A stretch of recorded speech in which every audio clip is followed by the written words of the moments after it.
Hello and welcome back to Room for TCG. My name is Joe. Drink of the day was a pint of milk. And today, Bandai finally revealed what the blue deck is, and it's a really weird one. As expected, it is RoCkS DeCk is the leader. And here is the leader himself. When attacking, you can trash one card from your hand, reveal the top card of your deck. If it's a RoCkS Pirates type card, you get to draw two. It feels pretty good. You get every turn, you get a trash one, draw two. But this comes with deck building stipulations. It's going to be very hard to include really any non-RoCkS Pirates cards in your deck. Obviously, the generic blue cards that we might be looking to run are things like Raging Tiger and Galdino. But if you trash one and you flip over a Galdino, your leader effect has read you may trash one card from your hand, do nothing. Which is horrific. It already felt really bad in Green Uta when you whiffed leader effect. That was to go +1, but it had no cost. This is to go +1, but it has a cost. And if you whiff, that's going to be bad. So I think we are going to be really locked to his package. I'd be surprised if people... To be honest, I think I'm going to start with a 50-card archetypal deck. And then we'll go from there if we need to. But it's all based around this 10-cost Secret RoCkS. This is the sort of cornerstone of the deck. 10-12 RoCkS Pirates. If you only have characters without a counter, this card in your hand has 2000 counter. And yeah, every single character we've seen so far revealed for this deck is a brick, which is concerning. A number of them have on-board effects to alleviate this, but yeah, I am concerned about this deck being quite weak to aggro. On play, draw one, and then you get to play two RoCkS Pirates types cards with different names and a total cost of 9 or less from your hand. So you could play one 9-cost card, a 6 and a 3, a 4 and a 5, 2 4s if you really want to. But yeah, this has got some really interesting combinations. And I really like the theming of a number of these. Before we move on from the leader and the secret, 10-12 getting to play out 9 Dons worth of stuff and drawing a card, I think is very good. I do think this sort of package at the end of the game is going to be very strong. And one more thing to note though is this is a slash leader. So MeHawk's going to be a 6k leader into you, which if you're playing on curve is going to naturally mean you have a pretty tough time into MeHawk, who looks to be one of the better decks in this format already, potentially. Anyway, moving on, what are we going to do? Well, one of the pairs that you can play off of your 10 cost, and of course you can play these as you curve out as well, is Kaido and Linlin. Classic. These RoCkS Pirates, I think the reason they're all bricks is like, this crew didn't work well together. Like, they're all incredibly powerful characters, but they had no loyalty to each other. So they've got no interest in trashing themselves to save their friends. I think that's what they're going for anyway. Maybe I'm coping. But Kaido and Linlin definitely did have more of a connection than other characters. The Linlin's a 5/7 on play. Your opponent chooses classics, Linlin type shit. Either you get to draw 2 or they have to trash 2 from their hand. Thankfully, it's not 2 random cards. The yellow Linlin's going to be really fun. But yeah, it's a 5/7 that draws 2 or your opponent can trash 2. It feels very much like Isho from the Kuzan deck. Not quite as good, I would say. The second effect, the onboard to trash 1 card from your hand for a 1k, is important for RoCkS, but does feel weaker than Isho's onboard effect. And if your opponent does choose to trash you 2, you don't get the value that Isho did in the Kuzan deck.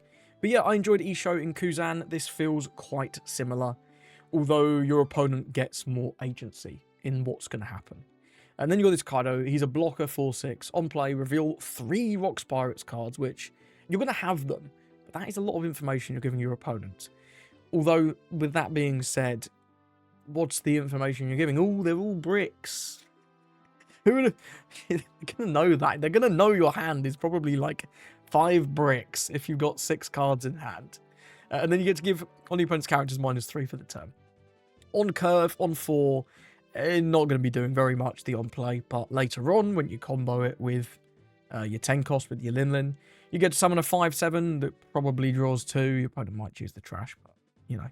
And then you're going to get 4/6 blocker. You're going to be able to reduce one of their characters and maybe deal with that a little easier. Seems reasonable. I think both of these cards are fine. Nothing too crazy, but getting to play both of these alongside a 10-12 for 10 Don feels decent for sure. Outside of RoCkS, I don't know, the Lin is interesting. Just being a 5/7 that usually says draw 2 feels reasonable. This could be something nice to play off 6-cost Lore in like a Zonji deck, maybe, something green-blue. Zonji's the one that comes to mind. But she's not Slash, so she's not searchable. So, not sure. But this does seem like an interesting card. The Kaido is obviously very, very type-locked. You're not going to be playing this outside of this deck. Moving on to the second combo, Nugate and Stussy. I mean, you can see these guys had a closer connection. Look at them right there. And this is where Weevil comes from. Anyway, 6/8 on play, draw 1. When your leader with a type including RoCkS Pirates attacks or is attacked, you can trash 1 card to give that leader plus 3k for the battle. So on defense, you can trash 1 brick to be a 3k counter. That's strong. I like that effect a lot. But you can also do it on offense. So when you're going for lethal, you're going to have 3k out of nowhere from this Nugate. Not out of nowhere, you're probably going to see it coming, but you know what I mean. 3k for free, essentially, when you're going for lethal. And even if you're just trying to take out your opponent's board to try and alleviate the amount of attacks coming into you, being able to sort of push your leader over that character for just 1 brick could well be worth it. The draw 1's nice as well. It just offsets some cost, right? This deck is going to need a lot of cards, because you need to find the few that do have counter. Otherwise you are just going to die.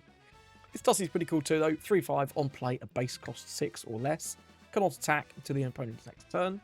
Reminds me of Odin. Doesn't get a draw 1, of course. It's a brick, but it is a 3/5. But then on activate main, you can rest 3 Don and this character. One of your opponent's characters cannot attack, and that's any cost. That's quite good. 6 Don for a 5k character that will be rested and probably die quite quickly, but can stun 2 things.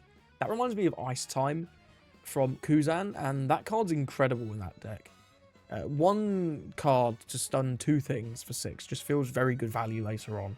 If you don't have like a big RoCkS combo to do on a particular turn, this could be something quite powerful as sort of an almost like a Borsellino type. It's not Borsellino, like a Galvino type play within the archetype. And of course, you can play both of these for 9.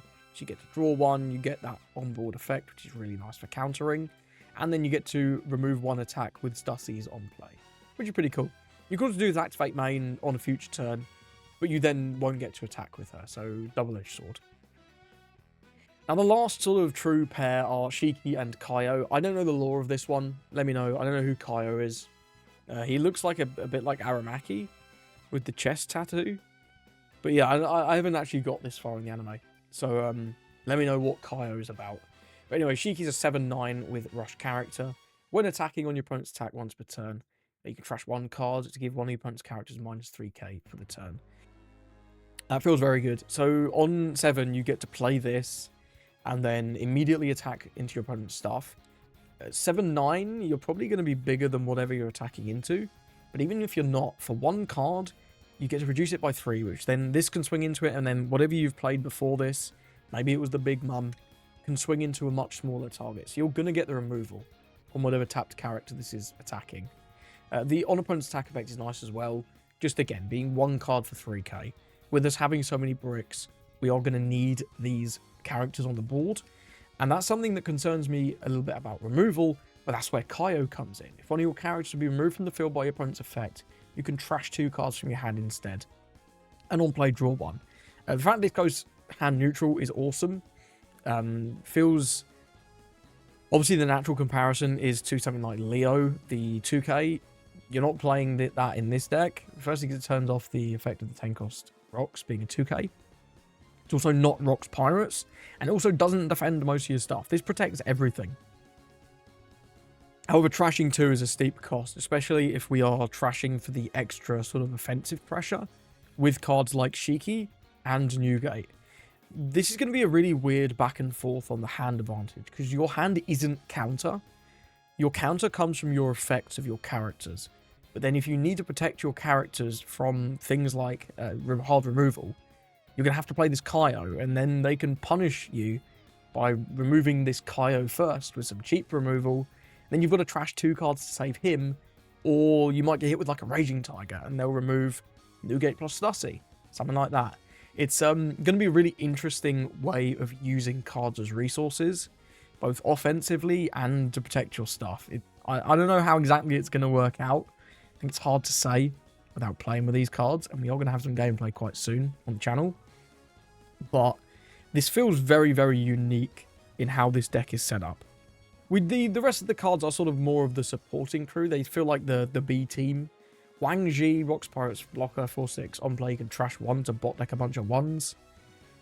I don't know. If there is a weenie aggro deck that specifically relies on 1s, maybe an Enel, maybe this is worth it. But beyond exactly Enel, I don't know. I can't see this being too powerful. Having to trash a card for it kind of sucks. But 4/6 Blocker can, again, buy you maybe a little bit of value if your opponent's swinging 5s. Captain John, RoCkS Pirates. If your leader includes RoCkS Pirates, and this character is rested, they have to attack him. He's 8-cost Kid. Very cool lore. This guy has the same fruit as Captain Kid, the magnet fruit. So he draws all the attacks to him. Pretty cool. Activate main, you can rest him to draw one, trash one. Underwhelming. Activate main, certainly worse than 8-cost Kids. You got to play a guy. But it's fine. Again, this can effectively make your leader like a 6k, which seems fine, but you've then got to defend this guy, and this guy's obviously going to be vulnerable to power down, whereas your leader broadly is not. So not sure on either of these cards, but you're probably going to have to play them, at least in some number, because they say RoCkS Pirates in their types. Barbell, I think, is a bit more interesting. This is a 5/7, they're all bricks, not going to bother. On KO, your opponent places 2 cards in their hand on the bottom of the deck. So they are really not going to want to KO this guy. And then activate main once per turn, you can trash 1 card from your hand, and he gains 3,000 power for the turn. Also, this is a Fishman. So I think this is like maybe an option in Jinbei. Could be. I hope so. Jinbei needs some love. But yeah, I mean, it's okay. Being able to trash 1 to swing for 10 feels solid. But that is another card that you don't have. The on-KO is obviously massively debilitating. So this guy's going to stick around unless your opponent has blue removal, like Raging Tiger or Jozu. And this deck seems to have a lot of offensive pressure.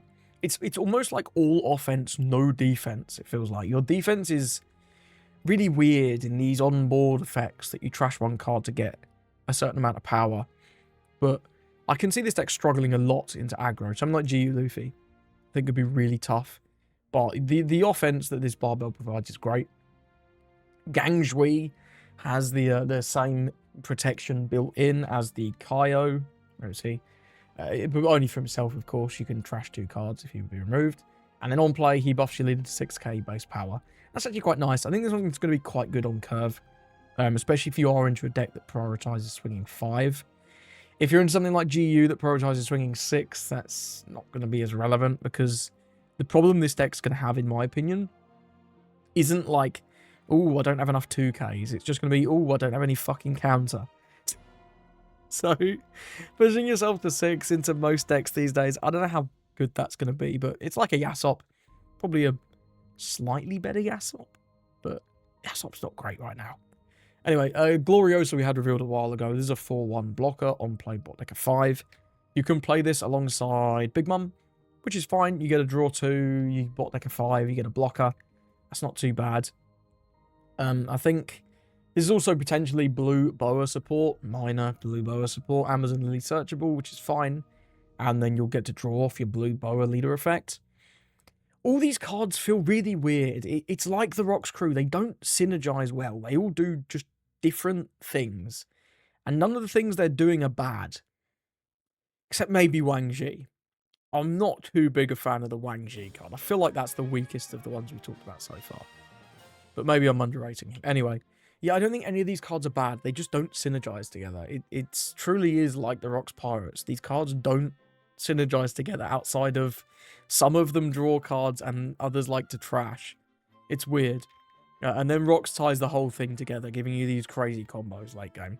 I think that is going to be the purpose of this deck. You've got to survive till the late game. And then once you get to 10 and can start summoning these brilliant combos, you're going to get a lot of value. And of course, your leader effect, just drawing a card every turn, is better than that. But you go +1 in hand advantage is, I think, one of the strongest aspects of this deck. However, there are a few other cards still to talk about. Stroizen is your searcher. You look at the top 2, stack them on the top or the bottom, and then draw 1. feels fine. You can use it to guarantee your leader effect hits if you are playing non-RoCkS Pirates cards in your list. But compared to other searches, this is considerably weaker, and it's a 1-2 brick, which obviously everything's going to be a brick, but it still sucks that it is. You'll probably still play this, though, just for some consistency. Don Marlon, 3/5 RoCkS Pirates, on play, grab a blue event with the cost of 0 from trash. And what do those 0 costs do? Well, both of them are 2Ks, very similar to Rayleigh. You buff a RoCkS Pirates character or leader. And then the one on the left gives your RoCkS DeCk unblockable, which is going to be important when you're going for lethal, and this can give it to the ThIs character, notably. And then the one on the right, 5 Don to bounce a 6, feels underwhelming. Can't lie. I'm sure this may well again come up when you're going for lethal to return some blockers. But yeah, this feels quite underwhelming. 5 Don to bounce a 6, when you can do 7 Don to bot deck 2 6s in most other decks. Though this one is a 2K. These are going to be 4 ofs in the deck, because these are some of the only counter cards you actually have. True counter. So yeah, you're going to have to play these. And finally we got a stage, but I think it's a quite weak stage. Full of lead, 1 cost. On your opponent's attack, you can rest this card and trash 1 card from your hand for a 1K. It doesn't even draw 1 on play. If this drew 1 on play, I'd be a lot more enthusiastic. But comparing this to Sabo's stage, the Dressrosa Kingdom, which draws 1, and then you can trash an event or a stage for a 2K, this is so much worse than that. You might need it just because you have probably about 35 plus bricks. Maybe even 40 bricks in this deck. Which is crazy. And one of your 2Ks being your boss monster that you're not going to be excited to trash as a 2K. At least not the first couple. Hope we don't have to play this card, but I feel like you are going to have to.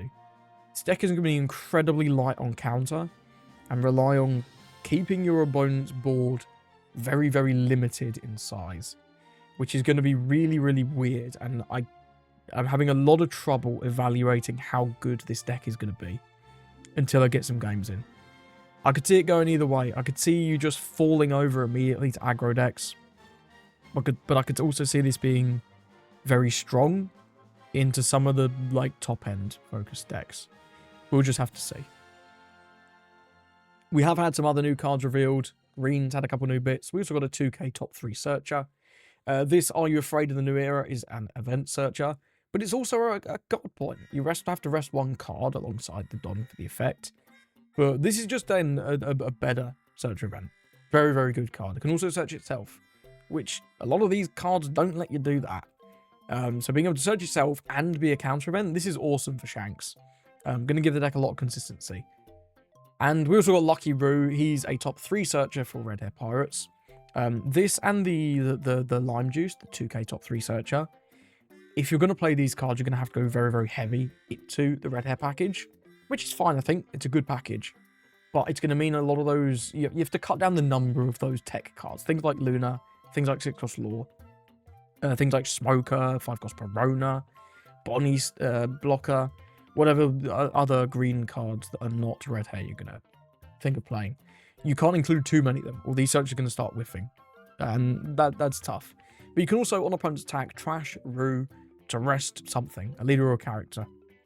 Very strong effect.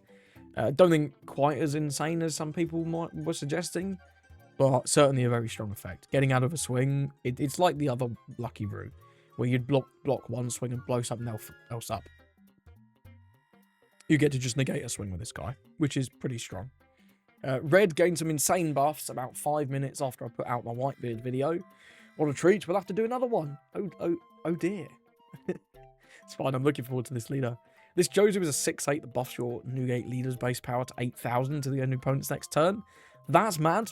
That is a mad effect for a 6-cost. It's like the 10-cost Newgate, but always. You can just play this on 6 and be an 8k leader. And that's really hard for your opponent to swing into on their 7-on turn, whilst developing meaningful characters.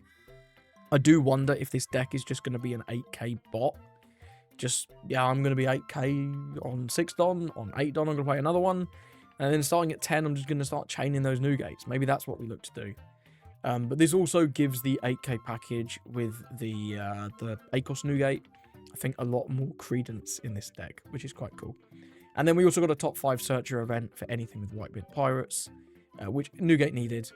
I think the Ivankov build I showed off in that video is probably not going to be very good anymore. Now that we've had these two revealed, you're going to be going more into Whitebeard Pirates. And then you've got this and Moby Dick as your searchers, it seems. Maybe we'll get a red searcher, like a character searcher as well. I don't know. But this also has a trigger to buff your leader by 1,000 for the turn, which is nice. If you get it out of life, it's a 1k for the rest of the turn. It can help, even if your opponent is going for lethal. Yellow also got this Katakuri, which does much the same as all the other little fellas. It's a 6/4, you get a heal, then you get minus 3,000 power on something. That's actually quite relevant. Help you battle for board a little easier. Into going wide decks, maybe something like a Mihawk. If they go law into Odin, you can reduce the Odin and clear it with your Big Mum, which is cool. And of course has trigger play this card, but that will not activate the on play because it's your turn on play.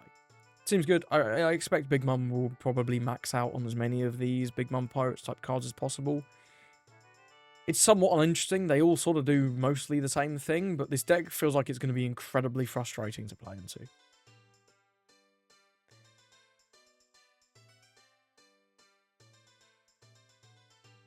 Moving swiftly on.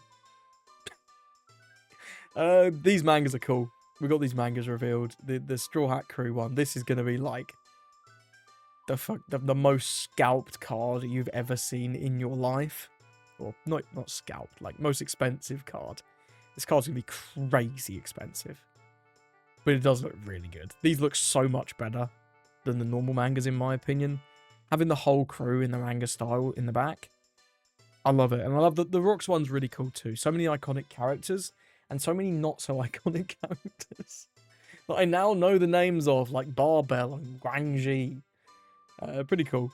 I really do like this style. I hope they continue with this instead of the regular mangas, but I wouldn't hold my breath.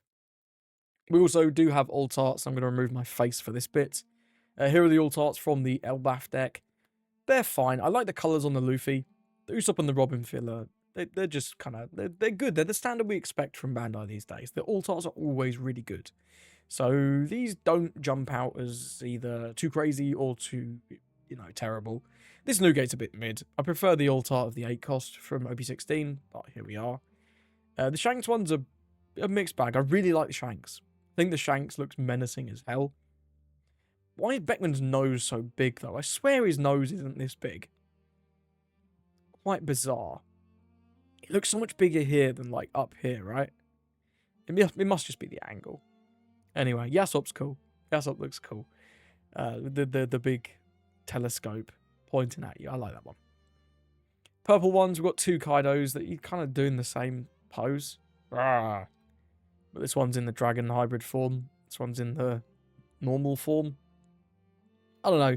Lead Performers looks cool. All 3 boys on it. That looks pretty clean. I like that one. And this Big Mums. This is fire. This Tengo's Big Mum. Oh. The face looks kind of weird. But the art style's awesome. The rainbow in the background. All the happy flowers. Big Zeus. This is really nice. I love this. Might be my favourite alt of these alts from this set. The Sweet 3 Dreadnoughts looks really cool as well. I love the alts like this and the Lead Performers where you've got multiple people on it. I just think they look really awesome. They remind me more of SPs. But this is cool. And also we're getting 4 Don. 3 gold ones, 1 with Luffy and Loki, 1 with the old 4 Emperors, and then the RoCkS Pirates. What are we calling this? Silver Don? Platinum Don? I don't know, I like Platinum Don. This looks cool. I hope I get this one. I always pull the gold Don from every set, and it's such a mid-ass pull. These look really good. I especially like the RoCkS one. Anyway, the last card that was added while I was recording this is another 7/8 vanilla, which is quite nice for the 8k package in Whitebeard. Mainly for Ace, but maybe also for Newgate. That's it. RoCkS, what do we think? I really don't know. Really don't know what to make of this deck. The leader effect feels very good. And the characters all feel solid. None of them... I don't know, none of them feel like broken. The 10 cost feels very good, but that's your boss monster. 10 costs have to be good. The Lin feels solid for a 5 cost. Getting a draw 2 is nice, and then helping with the brick situation. Newgate feels very good. I like the Newgate. It's going to be vulnerable to removal if you don't have that the removal protection from this guy on the board, though. A lot of stuff hits 6s, excuse me. And this also just Gamma Knife L4 away from dying. I can see this deck in general struggling a lot into an L, because they're able to rest and remove your Kaio, and then all your other cards are very vulnerable to removal.